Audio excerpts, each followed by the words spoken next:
Hi there. Welcome to the SoberCircle channel. Enjoy this speaker tape.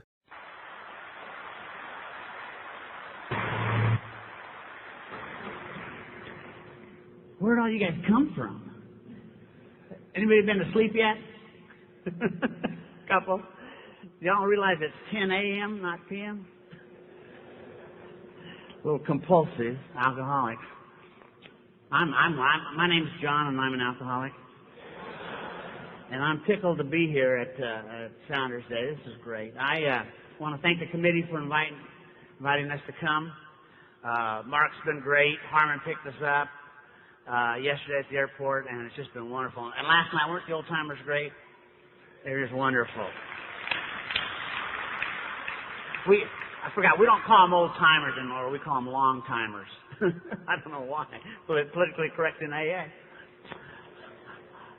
You know, I'm amazed that I get invited to things like this because I don't do this very good, and I don't do AA very good. I wish I did AA better, but I don't. You know, but I don't know anybody that does. Really, I love that meeting after the meeting when you're out having coffee, you know, and you're trying to help another alcoholic who's usually not there. You know, you're just talking about them a little bit, trying to help them out. Somebody inevitably says, right, they say, "Oh yeah, I know that guy. He talks the talk, but he can't walk the walk." Who are we kidding? None of us can walk the walk. I mean, if I could walk the walk, I wouldn't need to come to AA. You know? I come to AA because I can't walk the walk. And I think that's what the book says, doesn't it? Doesn't the book say that? When it gets through reading the 12 steps, what does it say? It says, wow, what an order. Can't go through with it. Don't be discouraged. No one. They don't exclude anybody. They don't exclude Bill Wilson. They don't exclude Dr. Bob. They certainly don't exclude John Allred. See, no one among us has been able to maintain anything like. You know what that means, maintain anything like? Haven't even come close. You know, perfect adherence to these principles. So nobody can do this deal. Yet those of us that don't do it like talking about the rest of you that can. I don't do it better than he don't do it. But that's really not my fault. See, I am an adult child of non-alcoholics.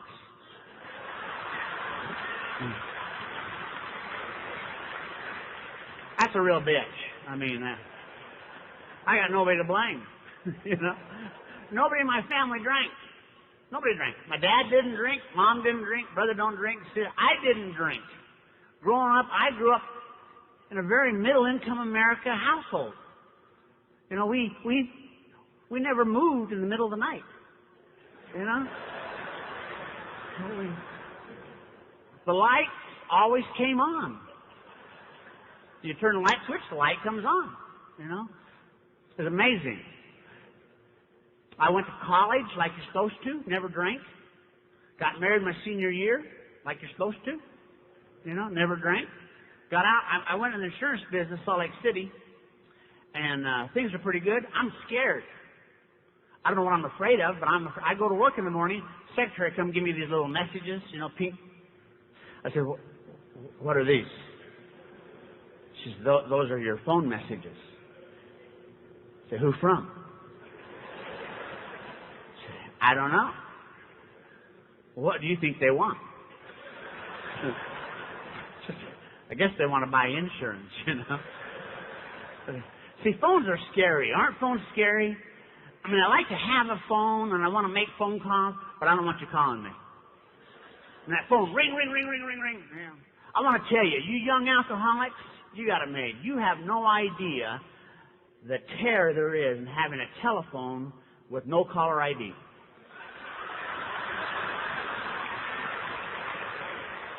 That's a scary-ass deal right there, I want to tell you that. You know, that phone, ring, ring, ring, ring, ring. Who is it? We used to walk around that phone, look at that phone. Who's calling me? And then we got those answering machines, which was real good because you could screen your calls, you know. Problem is that somebody would call you and then hang up. No message. And then you got to walk around all day thinking, well, who would call and not leave their message? That'll make you have a drink right there. That'll make you have a drink. I want to tell you, all that technology, that caller ID and answering machines, that stuff was all invented by alcoholics for alcoholics. Makes it a lot easier to stay drunk. A whole lot easier. But I had a buddy named Stuart. Stuart drank. He drank in the bar. So I started hanging out with Stuart. I love the bar. And, see, the bar, you can be anything you want to be in the bar. Anything you want to be, you can be. And I'd go down to the bar. He'd drink whatever he drank. Whiskey, I'd drink Coke. Never drank in the bar, drink Coke. But you can be anything you want to be. We get down to the bar. We get some women over the table. They say, what do you do for a living? I like to do a lot of stuff, Sometimes I'd retire. 24-year-old retiree. I said, you must have made a lot of money. Oh, yeah. So I drive a Toyota, I love to be the mystery man where you don't really tell them what you do. They say, what do you do? Oh, nothing. I can't. Well, you got to do something. What do you do? Well, listen, I can't talk about it, okay? Just drop it now. I can't talk about it. Right? Okay, one thing, and then we got to drop it. Let's just say I work for the government. Okay, that's what I'm going to say about it. That's what I'm going to say about it. Okay, one more thing, then we got to drop it. If I leave here real quick, you better come after me because there's some shit going down here tonight. That's all I'm going to say about it. That's all I'm going to say about it. I love to be that mystery guy. By the way, I'm doing all that sober. I ain't started drinking yet. Because, see, I lie. That's all it is. I'm so good at lying, I don't know I'm lying. That's how good a liar I am. Don't know I'm lying. A lot of people call that denial. But I'm just lying. Finally, when my second child was born, I had my first drunk. I'm only going to tell you about my first and last drunk. But my first drunk was great. Stuart called me up, congratulated me, said, we're going out drinking tonight. I said, great. He said, I'm buying, you're going to get drunk. I said, I'll celebrate. I'm getting drunk tonight. So we got drinking. So we got to this private club. In Utah, you got to be a member of a private club doing drinking. So we got to this private club. It's called the Winery, right across from the Salt Palace. You walk down these steps. I had my first drunk. Walked in there, lights flashing, live band, a lot of women. God, it was great. And I just drank whatever they... I don't know what I drank. A lot of people know their first drink. I don't know. They bring a drink over. It's dark drink. Got a cherry in it. I drink it down. Next drink, somebody buys me a next. It's light-colored drink. Got a twist around it. I just drink it down. Some guy bought me a drink, had salt around it. Damnedest thing I ever saw. Just drink it down. I'm just drinking whatever they buy. Dance. Oh, I can dance. You get a few drinks and I can dance. Dance with two lesbians. Because they're out there dancing together, And I thought, they probably want me to join them. So I went out, and then they left together, and there I was alone, I learned something, no rejection. When you're drunk, you're just drunk. You're not rejected, you're just drunk. Sat down, drank that next drink in front of me, got up the next morning, no hangover. Really felt pretty good. I called up Stuart, I said, Stuart, I had a ball. He said, you did. You flat got after that.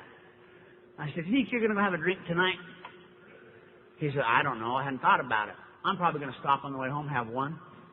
I said, what time? He said, I got to work till 3 o'clock. I said, why don't we meet at 3:30?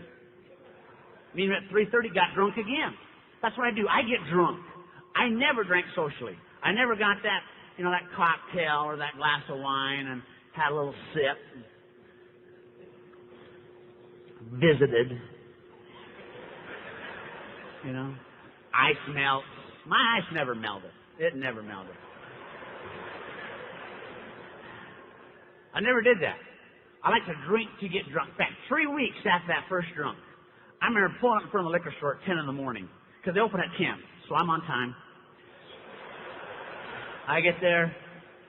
I go in there and buy 3 little mini bottles of vodka. Those little mini bottles get on the airplane because they told me you can't smell vodka, right? So I buy those 3 little mini bottles of vodka. I suck those down as quick as I can. That's hard. Hole's only that big in those little bottles. Yeah.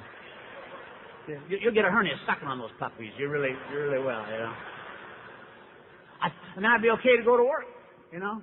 And I'm getting in trouble. My life's changing immediately. I'm getting all kinds. People are starting to tell me your drinking's out of control. And right at that time, the mothers were really getting mad about drunk drivers, and they were getting organized. And they're publishing a lot of articles in the newspaper. I read this one article in the newspaper, and it said only 1 in 2,000 drunk drivers get picked up DWI. I read that, and I thought, that's pretty good odds. If I get drunk every single night, I've got like 5-6 years before I need to worry about getting my first DWI. You know? I've been drinking 6 months to get popped my first DWI. I thought, what are the odds of that? It's bad time. But then I thought, that's okay. This means I've got 12, 13 years before I got to worry about my next DWI, you know? But my life's changing. People are telling me my drink is, they tell me I'm an alcoholic. And I want to tell you, I hate that. When they start telling you you're alcoholic, you have no correct response to that accusation. There's no, because you say, am not. They say, see, denial. That's the first clue. Alcoholism is denial. They got a pamphlet called Denial, you know. And you can't say, yeah, you're probably right, because then hell, you got to go to AA. So they say, you're an alcoholic. I say, well, what's an alcoholic? How do you really know you're alcoholic? What's an alcoholic? They said, don't get excited. It's a disease. Okay, let's go to the doctor, get a proper diagnosis. We really can't do that. Well, how do you know you're an alcoholic? Can't we go get some blood analysis? No? Well, how do you know you're alcoholic? What's an alcoholic? Can't we go get like a CAT scan? No, can't do that. Well, how do you know you're alcoholic? Oh, yeah, here's the deal. Y'all want me to quit drinking. Okay, what happens 20 years from now I find out I'm not alcoholic? I've blown 20 years I could have been drinking. Not willing to take that kind of risk. Just not going to do it. Not going to do it. So they finally say, well, you drink too much. As soon as they told me I drank too much, I know I'm not alcoholic. Because I never drank too much in my life. There's not an alcoholic in this room that ever drank too much. It's impossible. See, I am alcoholic, but not because I drank too much. I'm an alcoholic because I couldn't drink enough. You ever drink enough? No. Yeah? I see somebody from this room, you know, you go to the bar, you have a couple cocktails, bartender says, you care for another cocktail? Oh, golly. Whew. Let's see, it's Saturday, tomorrow's Sunday. Don't want to be late for church. I think I've had enough. Never had enough. I mean, I go to the bar at noon. You ever do that? You go to the bar at noon, okay? Now it's midnight. You've been drinking in the same damn bar for 12 hours, right? And I'm drunk. I know I'm talking about it. Whew. God, Stuart, I am drunk. He says, me too. Can I buy another drink? Hadn't had enough. Well, if you can't drink enough, it's impossible to drink too much. What happens? See, normal drinkers, y'all know who you are. See, those normal drinkers can drink enough. And so occasionally, but not very often, they might drink too much. But if you're an alcoholic like I'm an alcoholic, you can't drink enough, you never drink too much. Won't happen. Won't happen. So they give you that little test to take. You know, those 20 questions. I want to tell you, I take that test. I can pass it non-alcoholic. I did it 3 times. Because I lied. Okay? I just lied. But I got a lot of problems going on. Finally, figured out my real problem. Okay, Utah, high altitude. Y'all see those Winter Olympics a couple years ago? It's up in the mountains. It's high altitude. Well, scientific known fact, people who live at high altitudes for prolonged periods of time actually have thinner blood than people that live at low altitudes. Well, you know, if you go out and party hard on thin blood, you have a problem. What I need to do is get to sea level. Okay? Thicken up my blood a little bit, I'm going to be okay. Okay? I called a buddy who lives in Seattle, that sea level, telling him about these problems I got. He said, man, get away from there. Come up here. Put your life back together. I said, I don't want to impose on you and Gail, your 5 kids. He said, no imposition, so I'll be there Tuesday. So I moved to Seattle, you know. Wasn't doing anything in Seattle, just doing a little drinking and working on thickening up my blood. And when you're in that condition, the next logical thing you want to do, hell, you're going to want to gamble. Best time to gamble is when you're unemployed, you know. So I started playing poker up there. It was legal, and I thought, who am I kidding? I was running down to Nevada playing the casinos, and I thought, I might as well just move to Nevada. That's lower than sea level. You get thick blood in Nevada. So I ran down to Nevada, ran around Las Vegas, ended up in Reno, Tahoe area because it was cooler up there, and wasn't doing anything, just playing a little poker, doing a little drinking, working on thickening my blood. An old drinking buddy invited me to come back to Salt Lake. Shouldn't have gone. Doing real good in Reno. I go back to Salt Lake. Met him at the One More Time Club. It's a great club. And I found her. She's at the bar waiting. They're always sitting at the bar waiting for me. I found her. Fell in love. And I want to take her out on Saturday. She couldn't go out Saturday or Sunday. Had to stay till Monday. Supposed to go home Sunday. Should have gone home Sunday. But I stayed till Monday to go on this date. It was a bad date. Terrible. You know you got a bad date when you invite them to dinner and then they really want to eat. You know? So she's eating and I'm drinking, right? Well, I'm a gentleman, so every time I order a whiskey, I order a glass of wine. Well, the woman's busy eating, she ain't keeping up. Her wine's stacking up, you know? Now, to keep from being embarrassed, I drink my whiskey and drink her wine. It was just a bad date. And finally, she said, take me home. And I want to take her home. She was no fun that night at all. So I took her home, dropped her off, went over prices. It was $10.30. That Monday, by the way, was October 6th, 1981. So now tomorrow night, Tuesday, October 7th, 1981, I'm going to hit this town one more time, and then we got to get out of here. High altitude drink is going to get me in trouble. So we got Tuesday, October 7th, 1981. Started at a little place, Joker Club. The Joker Club was not a private club. It was just a little beer bar. I'll be honest about it. It was a topless joint. Wasn't a very fancy topless joint. Joker Club had one dancer in the whole place. One dancer. And you had to be drunk to appreciate her. I mean, it was just a bad thing. So we decided to go over and see the fashion show at the Hilton. I remember the fashion show and then I blacked out. I black out a lot.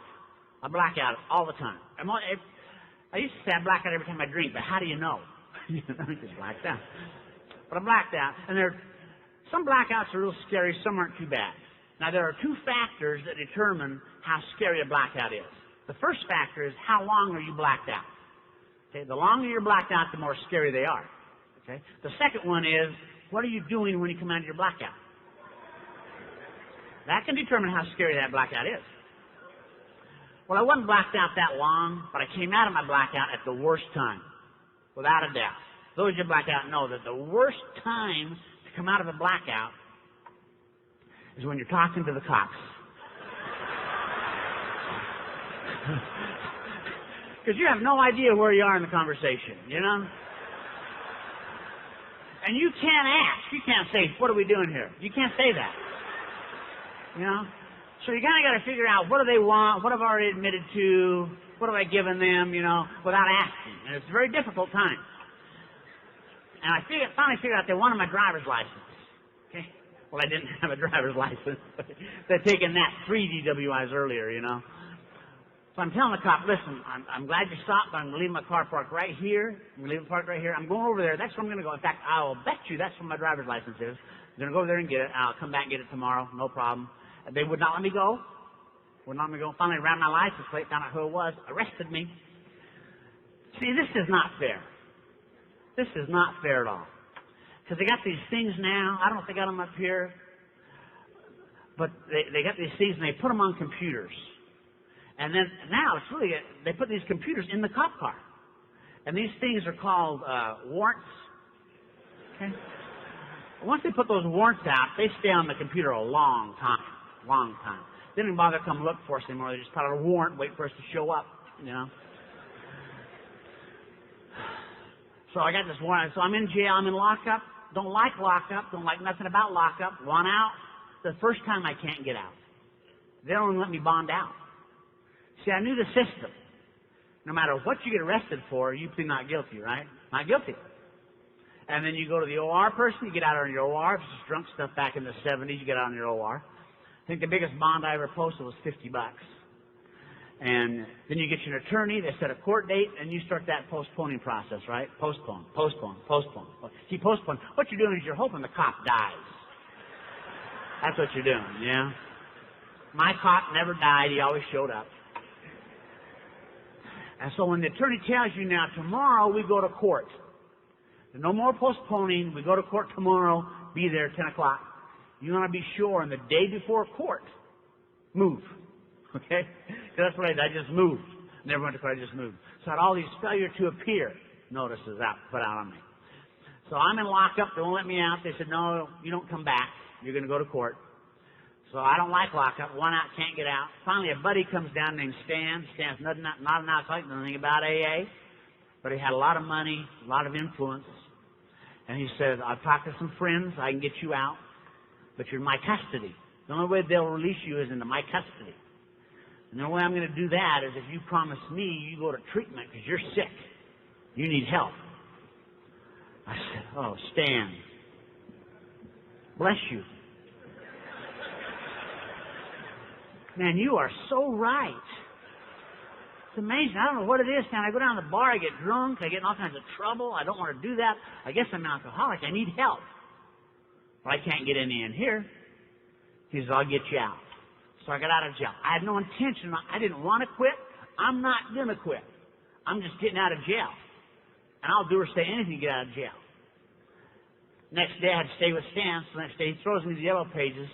Says, you're going to where you want to go, but you're going to treatment. So I look in the yellow page. A lot of treatment centers. I found this treatment center. I called him up and I said, I need to come in for a little treatment. Gal says, okay. Do you have any insurance? No. I hadn't worked for 3.5 years. I don't have any insurance, you know.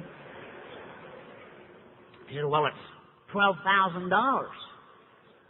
I said, hell, I don't want to stay all year. You know. I couldn't believe it. It was very fresh. I come to one place, they wanted $18,000. I was so frustrated. I said, honey, listen, if I had $18,000, I wouldn't need your goddamn treatment. You know? Would have solved any problem I got. Just give me the $18,000, I'll be okay. You know? Very frustrating. I finally caught this one joint. I said, I need to come in for a treatment.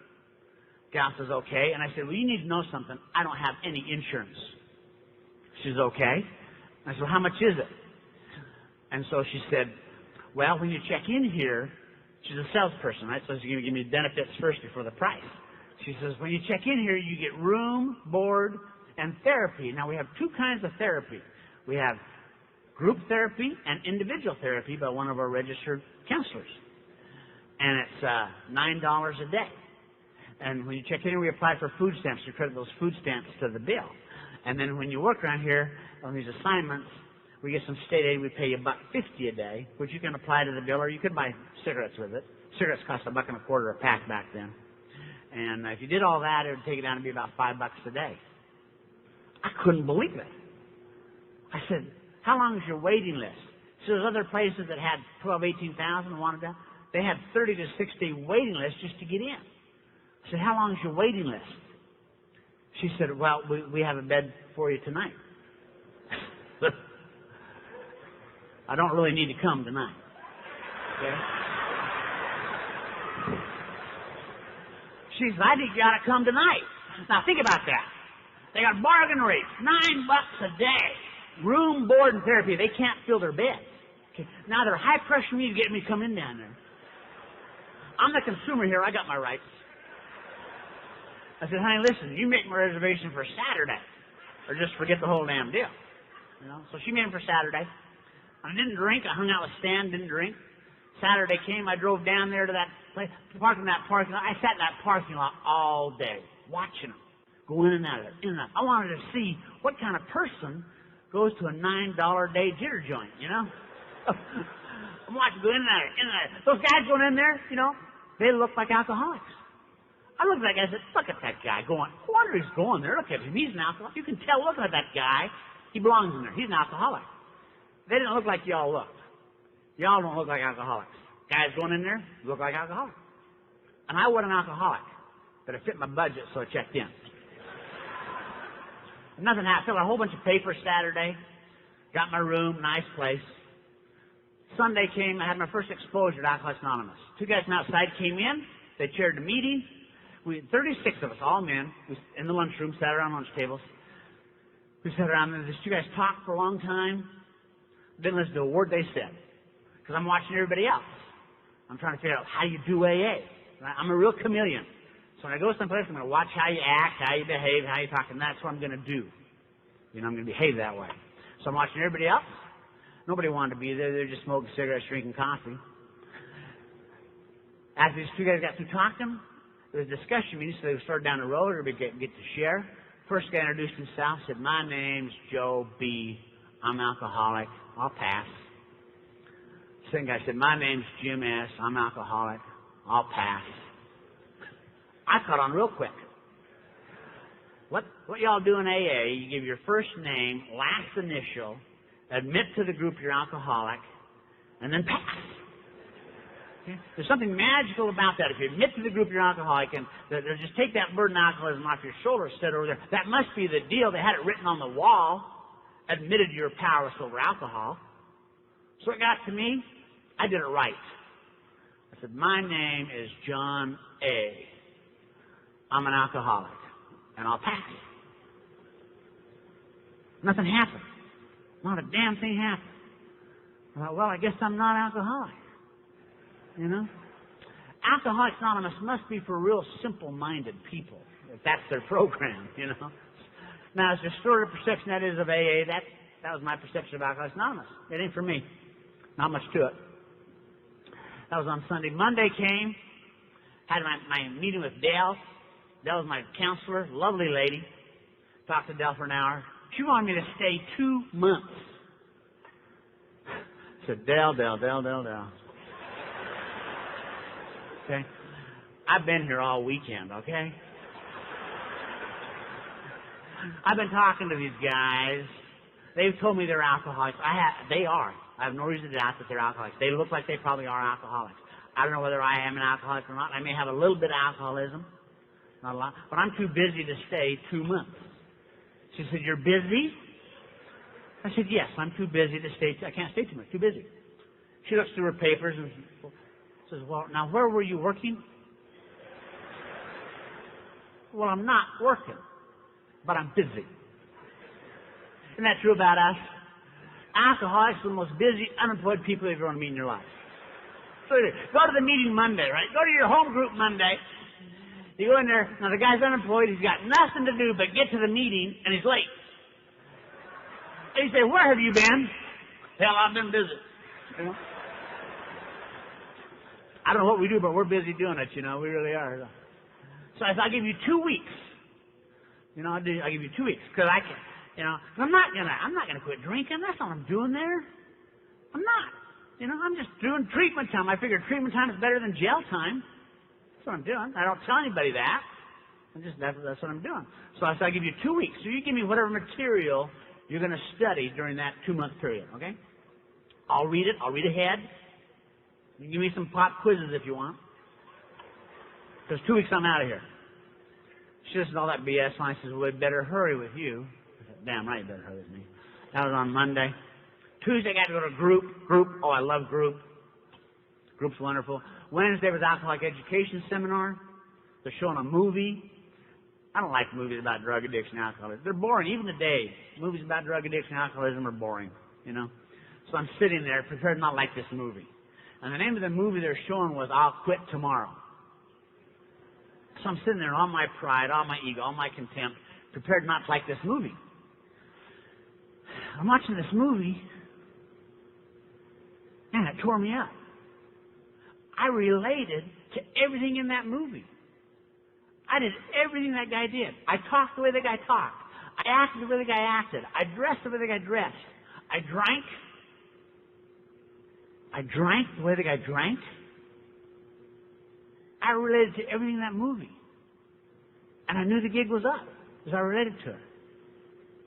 That was my moment of clarity when I knew the gig was up. What happened to me that night is I quit looking for that definition. What's an alcoholic? How do you know you're an alcoholic? I later found out in AA, we don't have a definition of an alcoholic. I couldn't define an alcoholic for you this morning. I don't know how to define that. What we have in AA is a description. See, you can't argue with a description. You can argue with the definition. That's why Webster's got 10 definitions for every word, right? But you can't argue with the description. The most powerful tool God has given Alcoholics Anonymous is our description of the alcoholic. Because of that description, as the alcoholic relates to it, that seems to have the power to literally strip everything that separates the alcoholic from himself. And I could see me that night like I'd never seen me. I could see me that night like my mother saw me.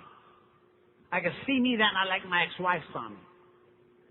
The difference was I could see me as I related to that. And I knew the gig was up. The most powerful tool we have is that description. Think how important that description is. 2/3 of our book, 2/3 of the big book of Alcoholics Anonymous is what?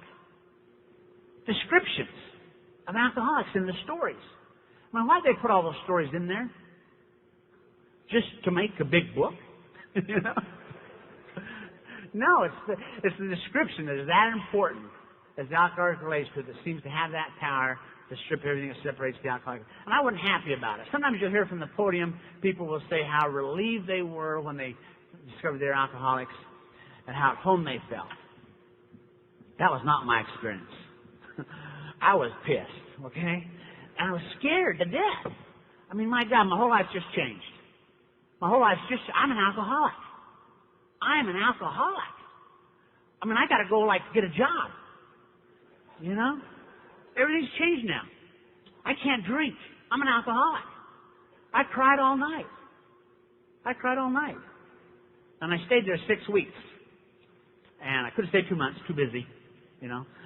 But when I got out of there, they told me that now a very important part of treatment is aftercare. You need aftercare.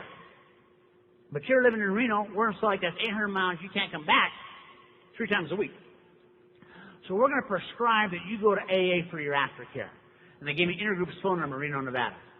So I drove back to Reno. I knew 2 things when I got back to Reno. I know I'm an alcoholic, I don't want to drink. I know that. And the second thing was, AA's got nothing to offer. Okay? I mean, come on, man. You go there, you give your first name, last initial, admit you're alcoholic, and then pass, okay? The little Mickey Mouse program, I don't know why we got to keep doing that time after time after time, so. But I don't want to drink. I don't want to drink if I know I'm an alcoholic. So the first day I'm back in town, I call AA. Guy answered the phone. I said, my name is John A., and I'm an alcoholic. And the guy said, well, I'm Bruce. I'm an alcoholic, John. What can I do for you? And I said, well, listen, I just got out of treatment, in Salt Lake City. I'm living here in Reno, Nevada, and I wanted to call and report in. I thought they had me on a computer, And if you don't report it, they put out a failure to appear on you. I'm screwed. So he said, well, I'm glad you're here. He said, do you want to go to a meeting tonight? It was Thursday night. You want to go to a meeting? I said, yeah, I'll go to a meeting. You'll probably want to meet me. He said, I'm not going. But there's a men's stag, the Hotel Riverside Casino, 3rd floor Sierra room, starts at 8:30. I said, I don't know right where that is. I'll be there early so we can meet. He said, I'm not going. And I said, well, at least call them, and tell them that John A. is coming to their meeting tonight. He said, don't worry about it. They'll be there. So I show up 20 after 8. First resentment in Alcoholics Anonymous. I called, made my reservations. Guy did not call and follow through on that. Nobody there saying, oh, you must be John A. We got your reservation here. Here's your chair, coffee. What do you need? No, just some guys smoking cigarettes, drinking coffee, waiting for the meeting. Pretty soon, a guy named Red got to chair the meeting. Red looked like an alcoholic. He only had 18 years. And he talked for a long time, didn't listen to a word Red said because I'm busy watching everybody else. How do they do AA in Reno? They were doing it just like they did in treatment. Smoke cigarettes, drink coffee. Didn't pay a bit of attention to Red. Red got through talking. They started down the road. It was a discussion meeting, going to share. These guys did not pass. They were talking. Now, I have no idea what they were talking about. Nothing we talked about in treatment. But you know what? They couldn't even introduce themselves right. Some of them did not give their last initial. They said, my name is John. I'm an alcoholic. You're supposed to give your last initial. You know? Guy didn't give his last initial. Supposed to do that. Some of them gave their last name. They said, my name is John Allred. I'm an alcoholic. Jesus. What does he think anonymous means, man? It's amazing. So I thought, you know what? If he's not going to respect his own anonymity, I will. I won't look at the guy. I won't look at the guy. Don't know who you are. Don't know who you are. If I see you, I won't say hi if I see you on the street. This anonymous program, we stay anonymous around here. So they're talking. I don't know what they're talking about. I mean, I sat halfway through that meeting. Nobody mentioned we got an XY chromosome deficiency. It became real clear to me these guys have not been to treatment. So it got to me. I thought I'd help. I said, my name is John A., and I'm an alcoholic. And then I qualified. I said, listen, guys, I just got out of treatment over here in Salt Lake City. I want y'all to know I have the latest, most up-to-date medical and psychological information on the disease of alcohol. Second resentment, Red cut me off, said, thank you, John. We're on the next guy.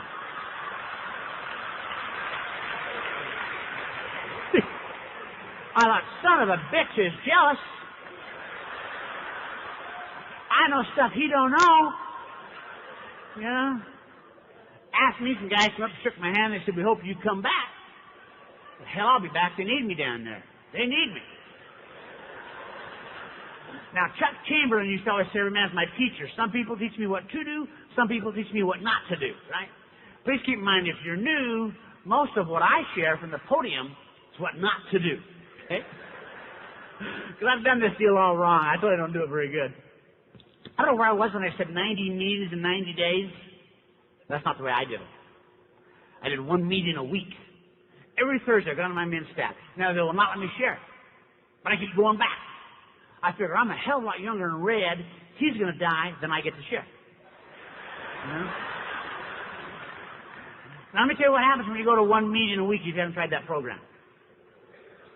One of the things they told me in treatment, which is true, they said, John, don't drink. Okay, if you just don't drink, you'll feel better. That's true. But see, nobody explained to me what that meant. If you don't drink, you'll feel better. You're going to feel everything better. You're going to feel all the pain, all the anger, all this. You're going to feel that shit a whole lot better. You know? So I'm walking around Reno feeling better, going nuts. I mean, that's why I drink. I drink when I feel better, you know. I don't want to feel that stuff. So I'm down at my meeting Thursday night. It was Christmas Eve that Thursday at my men's stag meeting, and they said, okay, now tomorrow's Christmas Day. Those of you got nowhere to go for Christmas, you go to the Dryers Club. Skid Row Clubhouse in Reno on Wells Street, still there. You go to the Dryers Club on Wells. Free Christmas dinner. They're cooking it. So I had nowhere to go for Christmas, so I went over to the Dryers Club. I found it. Went in. It was good. I ate. I'm sitting there. I'm not doing anything. I'm just drinking a cup of coffee, smoking a cigarette. The guy spotted me. You know, those old-timers, they spot a newcomer, you can tell. When they spot a newcomer, their eyes kind of glaze over. Right? And they start to salivate. Newcomer. And I saw him, he looked at me, I saw his eyes glazing. He started walking over. I said, look at this guy coming over here. He's not my kind of guy. I like cool guys, ain't nothing cool about him at all. The old guy. A fat old guy. Funny hair, big nose, nothing cool at all. Not my kind of guy. You know, I said, look at this guy coming over here to talk to me. Can you believe this? Look at this guy. He comes over, introduces himself. His name's Don. He's a coordinator of intergroup. Don't know what that is, but I thought, you know what? I'm glad they found something for you to do, Don. So I talked to Don it became clear after talking to Don for just a few minutes. Don had not been to treatment. So I started telling Don about all the stuff they not let me talk about in my home group. He gets a funny look on his face and he says, would you like to go to a meeting with me tonight? And I said, well, hell, Don, it's Friday. I go Thursdays. Men stag group. He said, we got a meeting every night in Reno. And then in that 3 weeks I've been going to AA, I'd heard something about spiritual program. This is a spiritual program. They heard that. And I thought, okay, it's a spiritual program. It's Christmas. I can go twice this week, won't hurt, So Don comes, gets me. We got to the state hospital. We got a meeting at 7 o'clock out there at the state hospital. Walk in there. I love that meeting because they give you a raffle ticket when you walk in. And at the end of the meeting, they raffle off a big book or as Bill sees it. So I get my raffle ticket, walk in the meeting. They got women in that meeting. First meeting I've been to with women, and I didn't know that other men. I thought it was a man's deal. I've been to men's route joint, men's stag meeting, got women in the meeting. Immediately adopt that as my home group.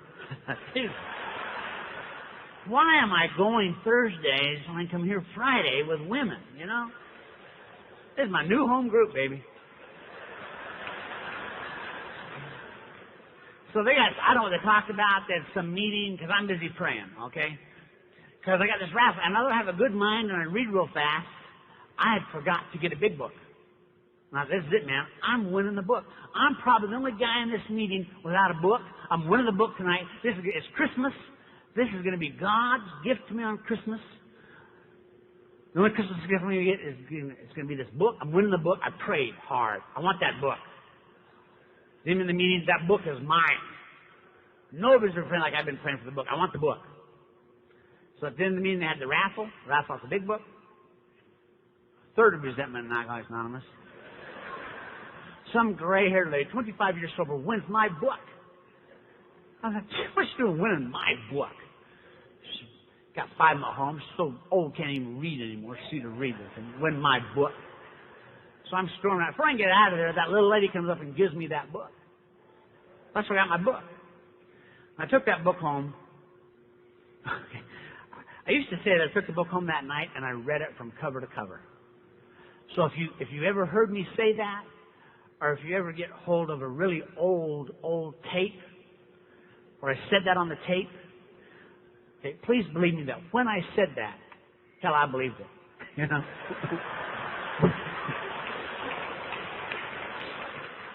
Then I got involved in a big book study. You wouldn't believe the chapters they got in that book. They got a chapter in the book, chapter to the wife. Well, I wasn't a wife, didn't have a wife, didn't want a wife. Didn't read that chapter. Okay? They got a chapter in the book, chapter to the employer. Okay? I'm not even an employee. Didn't read that chapter. Okay? They got a chapter in the book, chapter to the agnostic. We agnostic. I'm not agnostic. I know God rules. Didn't read that chapter. Okay? Well, I want to tell you, if you just read, chapter 3 and chapter 5, you can read that tonight. It won't take you long to do it. It really won't. The next day, this guy called me on the phone, takes me to another meeting. Every day, Don has called me every day, taking me to a meeting. And I don't really want to go. But he doesn't ask. He just calls up and says, pick up in 20 minutes. Quick. I go, well, how does he know I want to go to a meeting? I don't want to go to that meeting. But then I think, wait a minute.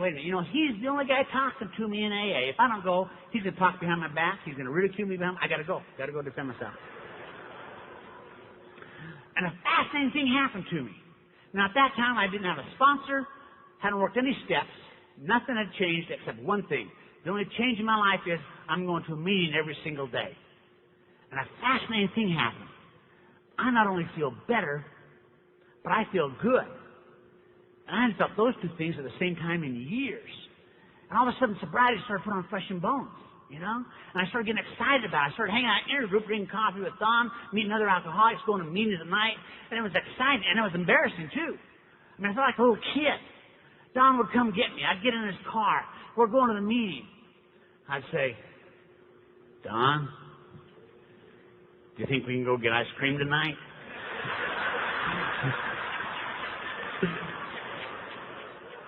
We'll see. Yeah.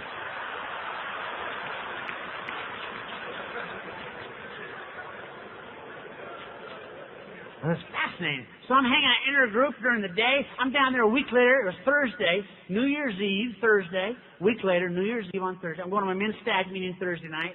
I'm an intergroup. The phone rings intergroup. I grab the phone. I'm fired up, man. I grab that phone. There's a young kid named Glenn. Now, Glenn's 17 years old. Wants to know how to stay sober New Year's Eve. I said, why? I mean, damn, Glenn, you're 17. It's New Year's Eve, okay? Call tomorrow. We're going to be open tomorrow. No big deal, you know. Fourth was him, and Don grabbed that phone away from me, you know. That's when he passed the rule at central office. You have to have 6 months or more sobriety to answer the phone. He put a big sign above the phone. Must have 6 months to answer a phone, you know. Don talked to him for a while, gave me his phone number, did not give me my phone number. But the next day, Don calls me and said, hey, Glenn stays sober, wants to go to a meeting. I'm like, great, 12-step work.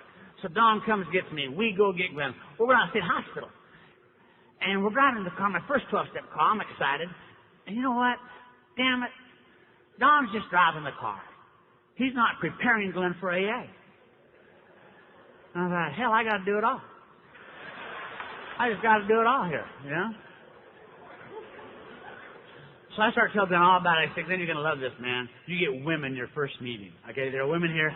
I didn't know they were there for months, but you get women right out of the street. I'm going to tell you, I've been to a couple other groups in the Reno area here, and this group has the best-looking women. You want to come back here with me next Friday. This is going to be great. And then when we get there, they're going to give you a raffle ticket. Hang on to the raffle ticket, because at the end of the meeting, they're going to raffle off the big book, or as Bill sees it. And if God loves you, you'll win that book. Don, let's say where Don just drives to the meeting. So we get to the meeting. I don't know what they talked about because I'm busy praying for Glenn. I thought, come on, God, let Glenn win that book. If Glenn can just win that book after I've prepared him like I have, he'll stay sober forever.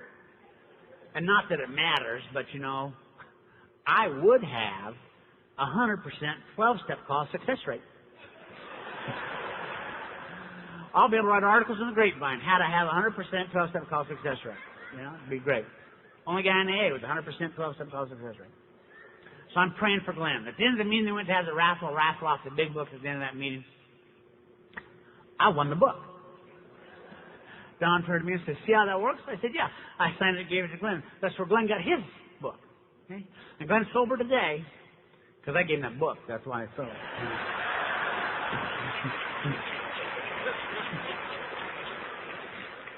Now, that little experience early in my sobriety taught me a lot. Because it taught me how God works. See? God works through people. Okay? See, whenever God works, it's a win-win situation. Always two winners when God works. It's a win-win deal with God. Always two winners when God works. So I could have won the big book the first night. There would have been one winner, me.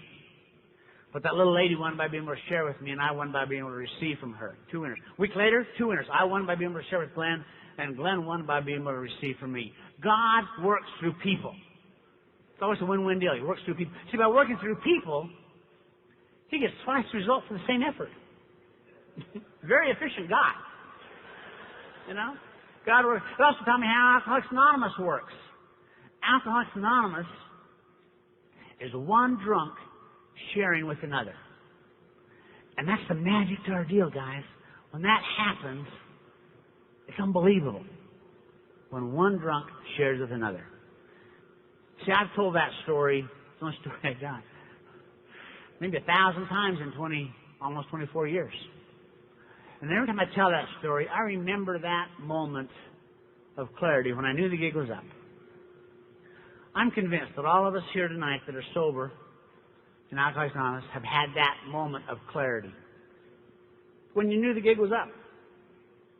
I'm equally convinced that those that come to AA for a while and leave and are out there drinking and dying tonight had that moment of clarity when they knew it was over.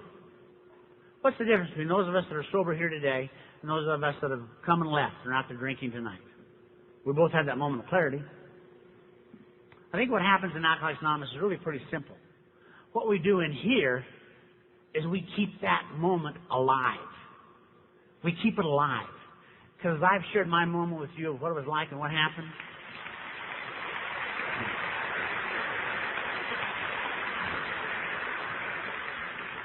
As I've shared my moment with you of what it was like and what happened, what have you thought about? And when one of you is on this side of the podium and I'm on that side of the podium, and you're sharing what it was like, what happened and what it was like, and you're keeping your moment alive. By the way, isn't this the perfect program for people whose root problem is we're selfish, self-centered? Think about that. Because when you're remembering your moment, I'm so self-centered, what am I thinking about? My moment, screw your deal. You know? We keep it alive, and nowhere can you keep that moment alive but when one alcoholic shares with another. It's only a win-win deal when that happens. You can't keep your moment alive by sharing with your doctor. Your doctor doesn't need to hear it.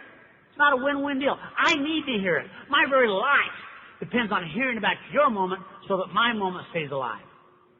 You can't keep your moment alive by sharing with your therapist. It's not a win-win deal. They don't need to hear it. I need to hear about your moment so that my moment stays alive. We keep that moment alive. Because what happens when you lose your moment? You take drunk. Because it's that moment of clarity that is God's gift. That's what happens. That's God's gift. And that usually happens before you get to AA. We assume you've had that when you show up here. And the proof of that statement is your last drink. I'm willing to bet a whole lot of money. When you took your last drink and you sat it down, you had no idea that was your last drink.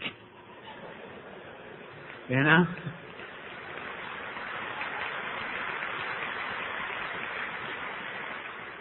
I mean, I didn't. Hell, if I would have, I'd have done it different.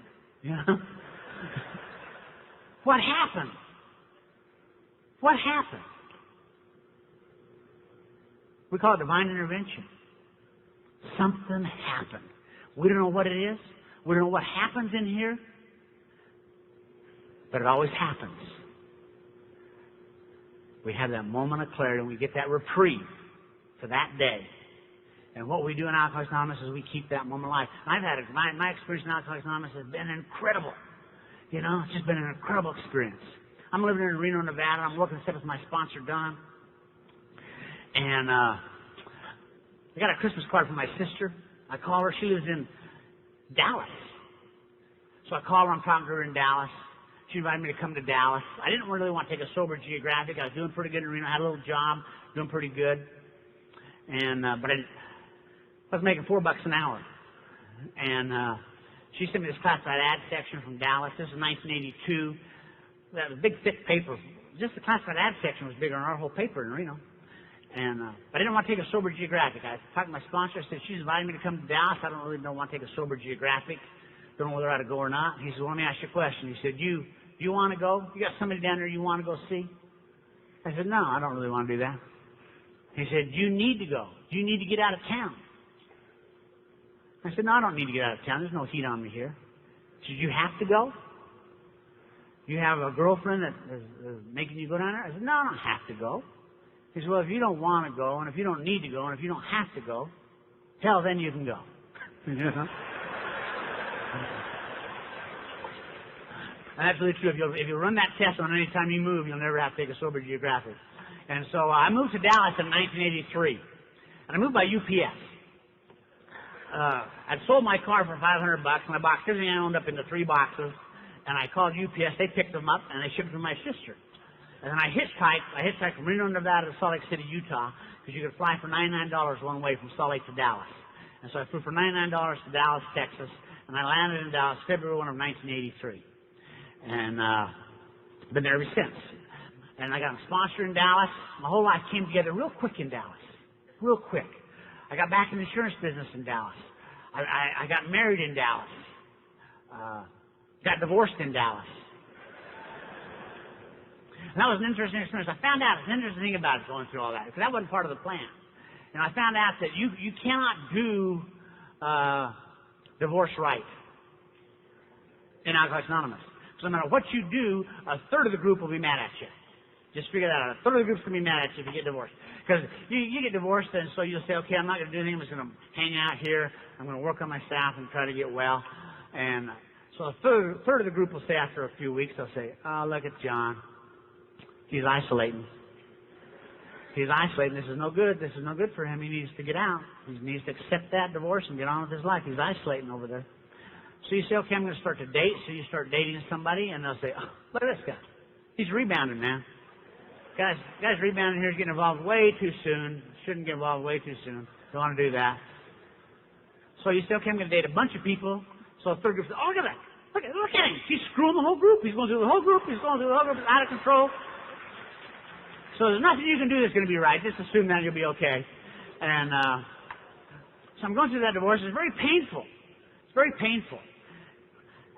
And it would hit me in waves, you know. And they told me, they said, now, when all that fails, you need to work with another alcoholic. So I started going to a lot of newcomers meetings. I'd pass my business out to a lot of newcomers, you know.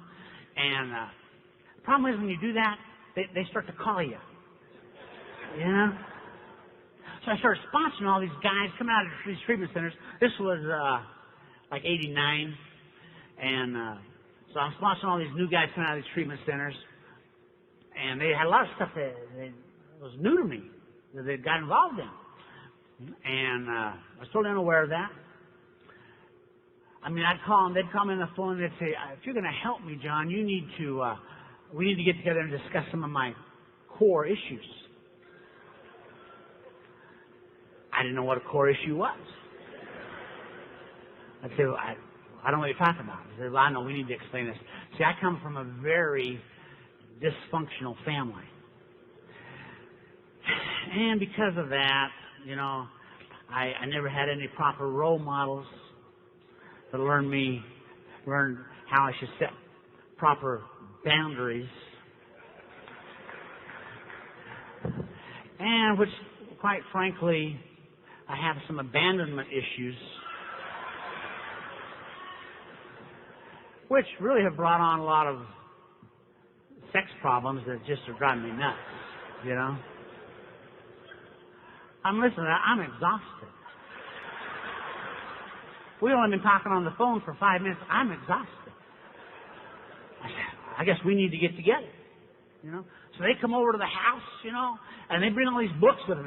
These new books they got out of these jitter joints, and they bring these books over there. I'm supposed to help them, and they're all on their latest antidepressant, and it's helping them. And I'm no doctor, you know.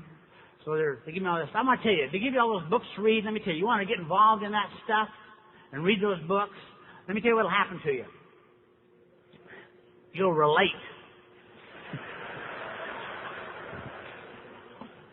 And I'll tell you why you'll relate. What they've done very conveniently is they've taken all of our character defects and they've compartmentalized them, you know, and made them, some call them issues, you know. It's a fascinating thing with it. And I know I was in the insurance business when they did that. Let me tell you why they did that. The treatment centers were treating us, and we weren't getting any better. And they were putting out, got it to be like $40,000 a month for treatment. You get $40,000 a month for treatment. Pretty soon they put out $250,000 on us, and we're still getting drunk. And so they ran some surveys, and they found out that the same percentage of people that go to AA stay sober as those that go to treatment and then go to AA. Percentage was the same. So they said, you know what, we're not going to pay for this treatment. We're going to deem alcoholism as a mental disorder. Disorders became the new word. So all those character defects are now disorders. And they said, so we're going to pay $5,000 for mental disorder, lifetime benefit, period. And they said, $5,000, we can't get you well for $5,000. So that's all we're going to pay for that disorder. They said, okay, $5,000 for alcoholism. Let me ask you a question. Will y'all pay us $5,000 for depression? Oh yeah, you'll pay $5,000 for depression. That's a good disorder. Will y'all pay us $5,000 for anxiety disorder? Oh yeah, we'll pay you $5,000 for anxiety disorder. So all of a sudden they started piling on all these disorders that we all have. We call them, defects. They pile on all these disorders, And pretty soon they got their money back. That's how that all came about, you know. And the proof of that statement is, I want to promise you, think about it, if you've been to treatment in the last 10 years, when you got out of treatment, you had more than one thing wrong with you, didn't you? Because they can't treat you if you only got one thing wrong. You got to have a lot wrong with you. And the thing is, we do. We do. Alcoholism is very complicated. And there's a ton wrong with us. We got all that crap. We got all of it. And it's all the same disease. Alcoholism. You depressed? Yeah, I want to tell you, if you drink a depressant for 20 years, you'd probably be depressed. Okay. So I'm sitting there, and they're going through all this stuff, and I don't know what they're doing. I'm totally unprepared for all this stuff, but they're going to all this stuff, and they're not getting well. They're getting drunk, and I'm working. I'm getting sick. I'm not getting any relief. I go to my sponsor's house, and I'm complaining to him. I said, you know what? I've done everything you sons of bitches told me to do. I'm not getting any well. My program is not working. My program is not working. And he looked at me, and he said, well, why don't you try ours?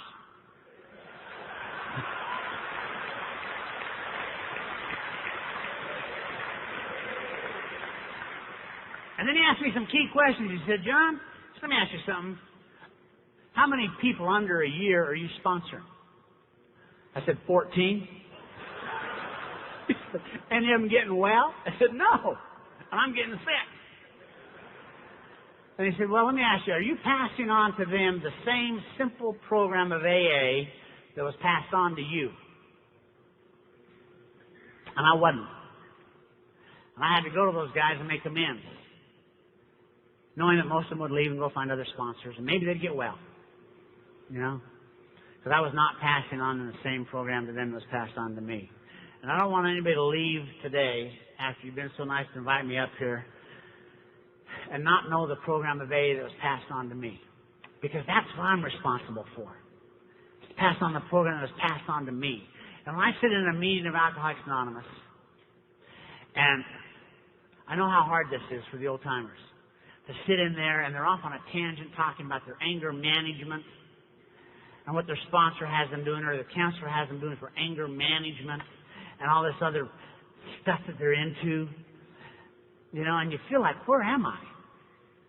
You know? And when you try to say something about it, they all jump down your neck and they say, you know, Bill Wilson wouldn't do that. You know? I don't know how hard that is. But I don't want anybody to leave and not know the program that's passed on to me, because your life depends on that. The program of Alcoholics Anonymous and the program of AA that was passed on to me doesn't say a damn thing about dealing with any issues. Nothing about it. In fact, it says just the opposite. It says, John, you can't do it. If you could have dealt with those things, you'd have done it 25 years ago. I can't deal with that stuff. I don't know how to deal with my anger. I don't call my sponsor to learn how to manage my life better. That's not what I do. My sponsor's not the fire chief that's there to put out fires that I start. AA is not a fire station where they come running in there with their hair on fire saying, what am I going to do? I've done this, I've done that. That's not what we do in AA. AA is a program that has a lifestyle that works. It's a lifestyle that works. It really works. We teach you how to not start the fire. You know, that's what we do in AA. We find out in AA that I am powerless. I do not have the power to be anything other than what I am. I'm a liar. And I can't be anything but a liar. So I'm going to have to find me a power greater than myself that will solve my problem. That's what we do in AA. It's a spiritual plan that's going to find, I'm going to find a power. I'm beyond human help. I'm beyond that. If human help would have helped me, it would have done it. Never did me any good. Got me in all kinds of hot water. I'm beyond human help. I need to find a power greater than myself that's going to solve my problem. I call my sponsor to learn how to surrender my life. not manage it. And there's a big difference between surrendering your life to a power greater than yourself and managing your life. And it all has to do with honesty. It all has to do with being totally honest. I got guys come over the house and they say, here's what I've done. What am I going to tell her? Oh, how about the truth? God, she'll leave. Yeah, hopefully. Well, how can I phrase that so she doesn't leave? You can. We're going to be honest about it and let the chips fall where they might. What am I going to tell my boss? Oh, probably the truth. He'll fire me. Yeah, probably. But God is going to take care of us. Now, all that applies, only this power greater than ourselves, this AA deal only applies if you really believe in God. If you believe that God loves you and God is going to take care of you. Do you really believe that? Or is that just AA podium rhetoric? Is that just stuff we talk about to make each other feel better? Maybe this whole thing is just a coincidence. That Bill and Bob got together here 70 years ago, and this whole thing worked out, and that now millions of us have got sober. It's just a coincidence. It's like I'm sitting in my home group. I'm only 2 years sober. Dallas North's my home group. I'm sitting down there 2 years sober, getting ready. It was birthday night. 200 people at that big group. 200 people there to celebrate birthday night. After the party, I'm leaving to go home. Joanne's working the front desk. Joanne comes up to me, grabs me, and she says, "Hey, this little guy called from San Antonio." Her mother called. This woman called from San Antonio, and her son's here in Dallas drunk, and he's suicidal. He's going to kill himself. She called once. She can't get up here quick enough to save him. You want to make this 12-step call? And I said, not if he's got a gun, And I said, give me the phone number. Let me call her. So I called her on the phone down in San Antonio. Little lady answered the phone crying. She said, my son called me. And he's drunk in Dallas. Been drunk for a long time. And he's real disoriented. He drinks and drugs when he's out there. He's disoriented. And he couldn't find AA's phone number. But he could remember his mama's phone number. He called his mama and asked her to call AA in Dallas to help him.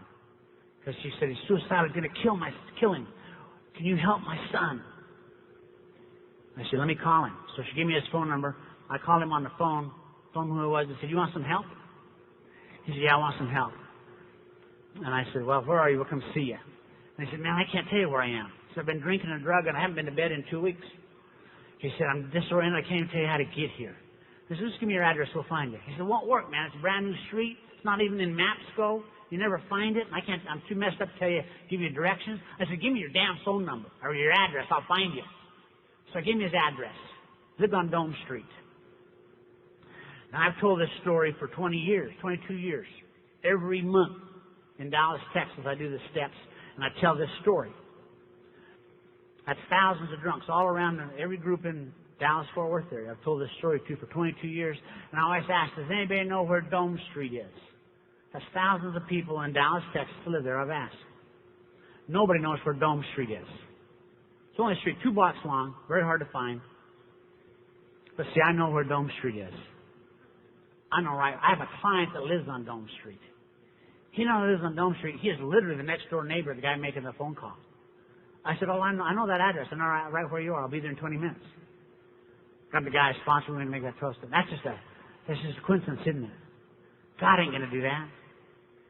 You know the odds of that? The odds of a lady in San Antonio calling directory information, asking for AA. We got like 150 groups in Dallas. For some reason, that operator picks Dallas North. I'm only 2 years sober, 200 people at the meeting, but Joanne picks me to give that 12-step call to, and I know where Dome Street is. You know the odds of that? I'm a gambler, right? Oh, yeah, I want to bet on that. That'll happen a lot.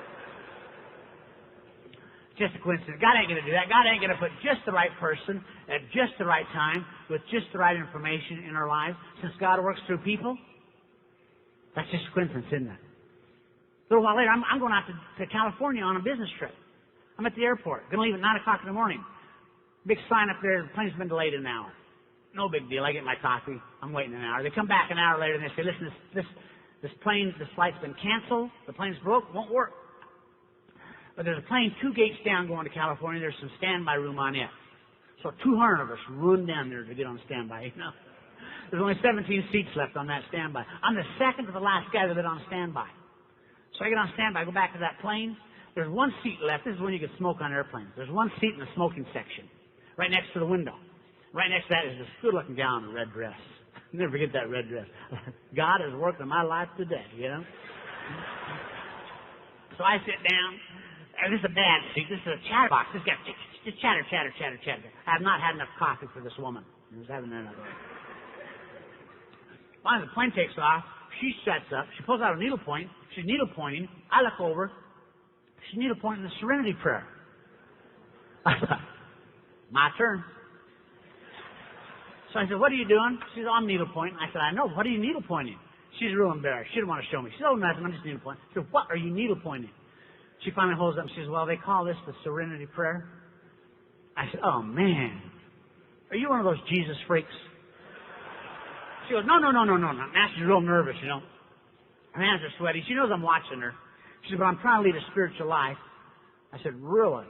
She says, yeah. She's needle pointing going over. I thought, I better stop this poor gal before she breaks a finger.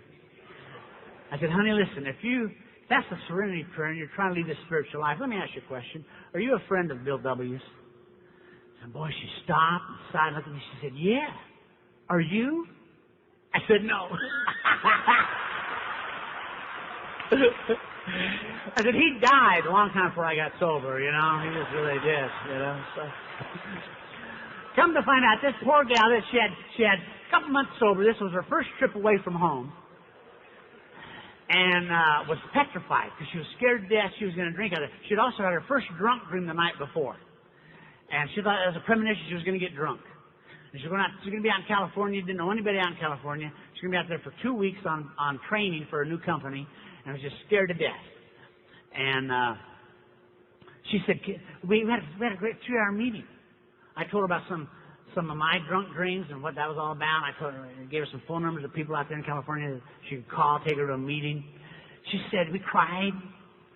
She said to me, she said, can you believe what God did? I've been trying to quit smoking. So I was sitting up in the non-smoking section. When they announced you guys were going to come on board, we could move seats if we wanted to. Can you believe that God would have me move back here to sit in this seat so I could sit by you? I said, hell, he canceled my old plane to get me to come over here and sit by you. You know? That's just a coincidence, isn't it? Come on, John. God ain't going to do that. God ain't going to cancel a plane so you can make a 12-step call. Don't be ridiculous. That's just a coincidence, you know? God ain't going to put just the right person at just the right time with just the right information in our lives to help us. Since God works through people, come on, it's just a coincidence, right? 1990, I'm down in Del Rio, Texas. It's a border town. Small border town. They got a conference they used to have down there. They don't have it anymore. About 70 people in that conference. They invited me to come down there and share something down there in Del Rio. And I meet this gal Saturday. On her badge, it says Dottie E. from Connecticut. And I said, Dottie, what are you doing here from Connecticut? She said, well, I'm on my way to see my husband. He's in the military. He's in the Navy. He's in San Diego in the Navy. I was driving down from Connecticut to see him. We spent the day in Del Rio. Spent last night in Del Rio. We're going to go on today, but we decided to spend the day in Del Rio. I called the AA. They told me about this conference, so I thought I'd come to it. And I said, well, great. Welcome to Texas. So I spoke Saturday night. When I get through speaking, Dottie comes up to me. She heard my story. She said, so you grew up in Utah? I said, yeah. She said, by any chance, do you have any relatives in Orem, Utah? And I said, well, I grew up in Orem, Utah. It's my hometown. She said, well, are you related to Mark and Betty Joe? I said, well, they're my parents. Dottie starts to cry. She throws her arm around me and tells me what her last name is. She says, Bobby is my husband. Tommy's my husband. She said, Tommy's my first cousin. He's 3 days older than me. We grew up together, ripping and running. Turned 18. I went to college. He joined the Navy. I'd seen Tommy one time in 18 years. Didn't know he was in AA. He had met Dottie in Alcoholics Anonymous. They got married. And she was on his way.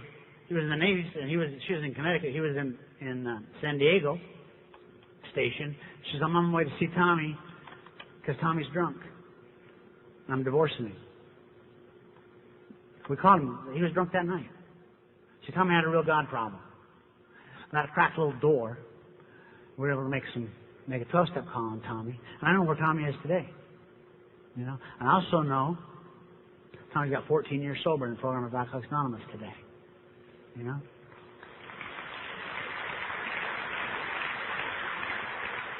Now that's just a coincidence, isn't it? God ain't going to do that. You know the odds of that? She's in Connecticut. He's in San Diego. I'm in Dallas.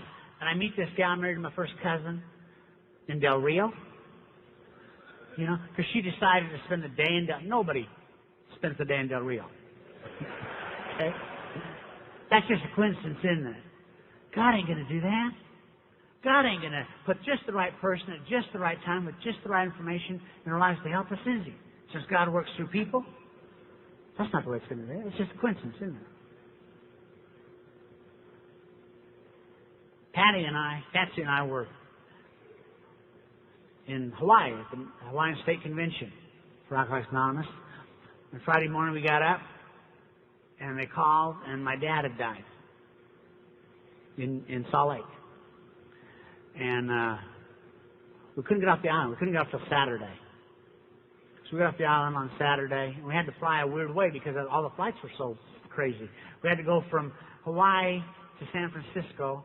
We had a 4.5-hour layover in San Francisco, and then we had to go clear back to Dallas, and then from Dallas down to Houston, then from Houston back to Salt Lake. It took 24 hours to get there. And we got there on Sunday afternoon. We buried my dad Monday morning. And Tuesday, I'm getting ready to leave. My son took me, who was living in Salt Lake. He dropped me off at the airport. And I had about 3 hours before the plane was going to leave. And that was really the first time I'd been alone. And so I'm sitting there in the Salt Lake City airport, and I'm lonely, and I'm real tired. Hadn't slept at all. And I'm sitting there, and I started into that valley where I'm lonely and tired. I'm a little angry. Wasn't all that hungry. But I'm starting into the valley. And when you go into the valley, it's dark. And it's scary. And there's a sense of impending doom. And I start to beat myself up. I start saying, what was I doing in Hawaii? My dad had a heart attack 3 months ago. I called my mom before we left. She said, yeah, he's doing fine. Go ahead and go. But the good son would have gone home and been with his mom when she needed him. I should have gone to Utah and been with my dad before he died. That's this AA stuff when I hear on these trips. It's just ego. I should have gone and been with my mom, my dad before he died. I'm right in the middle of beating myself up real bad. And over the paging system comes this page. And it says, will a friend of Bill W. pick up the white paging phone? I started laughing. Well, he needs a 12-step call. I picked up the phone, and there was a young guy from Chicago. We met in the bar. And I said to him, I've never heard of you page friends of Bill W. all the time? He said, never done it before. Just want to see if there are any drunks in Utah. His dad had died a year prior to that. We had a great hour meeting in that bar, in that coffee shop. You know? So that was for me. That one was for me. That's just a coincidence, isn't it? God ain't going to do that. What it is, it told me I'm right. See, my dad was going to die anyway. My primary purpose is to help other alcoholics. And I was right where I was supposed to do. Right where I was supposed to be doing what I was supposed to be doing. That's just a coincidence, isn't it? God ain't going to do that. I'm sure you all have heard a lot of pages for Bill W. in airports. You know? Never heard one before or since, you know. That's just a coincidence. God ain't going to put just the right person at just the right time with just the right information in our lives to help us, is He? Since God works through people. Now, I share that with you tonight because I know that there are some people in this room this morning in a lot of pain. Because life goes on when you get sober.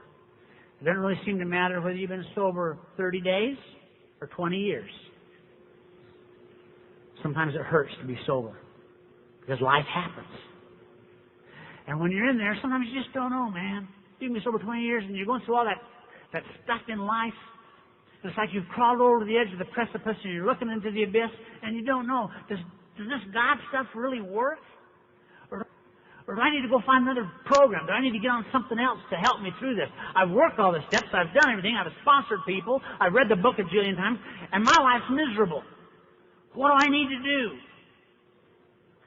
And if that's where you are, then you need to know that this morning I know more than ever that God loves us.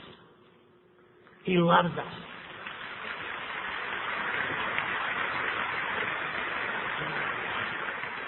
And God Himself will go to any lengths to see that you get it. I used to think that was a one-way street, that we had to be willing to go to any lengths to get sober. I know today that God will go to any lengths to see you get this deal. He loves you that much. And if you're having a rough time right now, which you're going to have, then you need to know that. And if you need to borrow my God till you can find a power of your own that will solve your problem, then do that. Because I've borrowed your God lots when I didn't know. And the God of my understanding today will go to any lengths to see you get well. But we have the only disease whose recovery was designed by God, including in that recovery, God. It's an incredible deal. Now, I don't know when God will help you, but I know exactly how God will help you. I know exactly how God is going to help you, no matter what your problem is. What God's going to do, He's going to put just the right person at just the right time with just the right information that you need. Because God works through people. And that's why our fellowship becomes so important. It's because you're the people that God didn't talk to me through. And I love you so much for that. I just love you with all my heart and thank you for inviting us to come share. Thank you.